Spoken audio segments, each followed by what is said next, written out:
How's it going, guys? American Maverick. Oh, gosh dang it. I'm not even the American Maverick. Alright, we'll just keep it going. How's it going, guys? Hailstone here. Today we have another video to react to. Today we're going to be reacting to the Battle of Passchendaele. I hope I'm saying that right.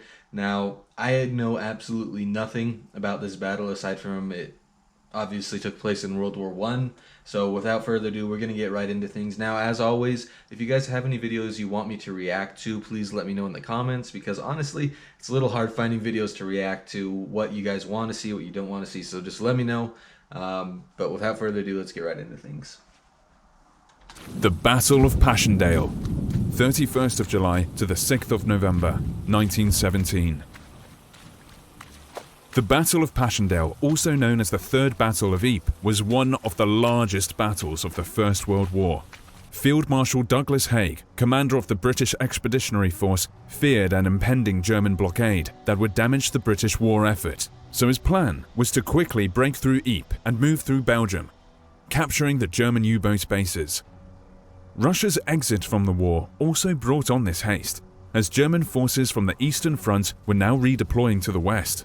Right, that was a big factor, and I'm probably going to take off this one so I can hear myself talking. That was a huge factor in World War One when the Russians left the war, because up until that point, Germany had been fighting on two fronts, two major fronts, I should say. And so with them gone, obviously they can start focusing a lot of their manpower over on the Western Front, but very important. A positive, however, was that the British had been victorious at the Battle of Messines in June of that year. General Hubert Gough would command the British Fifth Army, supported by the Second Army under General Hubert Plumer in the south, and General Francois Antoine leading the French First Army to the north. The German Fourth Army had strengthened its positions and had three defensive lines. The battle would be preceded by a 10-day bombardment by 3,000 guns, which failed to destroy the German positions. The infantry... Right, that is something that's also very prevalent in World War One specifically, is artillery use in that war was absolutely massive. They would just send, like this video just said, massive multi-day long bombardments on enemy defenses. But the problem was that usually it would only clear a small number of enemy forces. It usually wouldn't break up the enemy trenches too awful much, because what you could do is you could just dig deeper and go hide deeper in the ground, and the artillery, it would look good, it would sound good, and it would make a lot of craters, but it wouldn't ultimately kill very many enemy troops. Not to say it wasn't effective, but it wasn't as effective as a lot of people thought it was during the war. Infantry attack began on the 31st of July.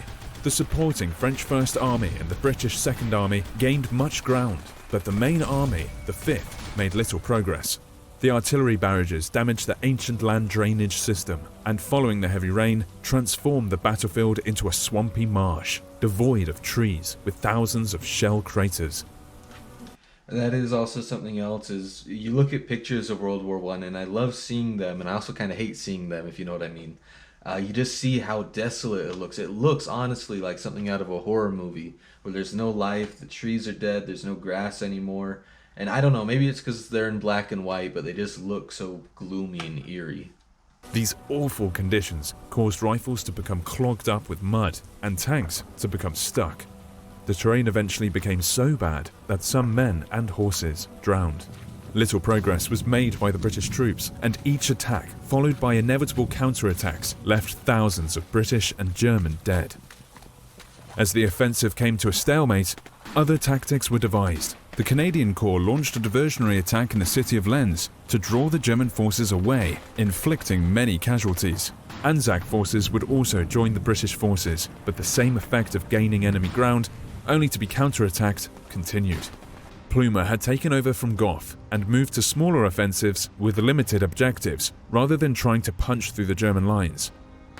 Several attacks were launched by Plumer from late September, when the weather had improved. Canadian divisions had also been brought into the main operation by Currie in October, under Haig's orders, as Haig's BEF armies depleted further. Eventually, the British and its Empire forces captured the ridge that had been in German hands.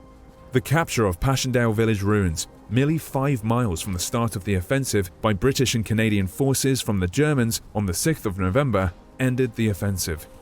Haig claimed a British victory, but it had been a costly offensive. British and Empire troops suffered 300,000 casualties, while the Germans suffered around 260,000 casualties. Alright, well I think that's the end of the video. And that is something I'd like to talk about that you see all the time, especially in World War One, just how needlessly people's lives were thrown away to capture seemingly insignificant objectives, to get a couple miles of land. And it is pretty sad that that's how things turned out, especially for the soldiers that were actually fighting, that were there in the trenches, like this video says, drowning in marshlands. That's just awful to me. Anyway, I did enjoy learning a little bit about this. I know this is a shorter video. The reason I made it mostly is because I couldn't find another video to react to. So like I said, please let me know what you guys want me to react to, what you want me to watch, and I'll be sure to do that soon. I do have to apologize for how long it's been. I feel like I apologize for not uploading quite a bit, but we just had our ACFT, and if you don't know, considering half of my viewers are from the United Kingdom or other European countries, the ACFT is the Army Combat Fitness Test, and I had that going on this last weekend, and so that kept me busy, and I don't know, I got school coming up. So anyway, I do have to apologize for that, but like I said, let me know what you guys want me to watch. If you like this video, please like and subscribe. It helps me out a ton. I do a lot of reaction videos to history, military-related stuff, and I'm trying to find some other stuff to get into for this YouTube channel. It's very new, but I'm excited to do it. Anyway, I hope you guys have a great one, and we'll see you next time.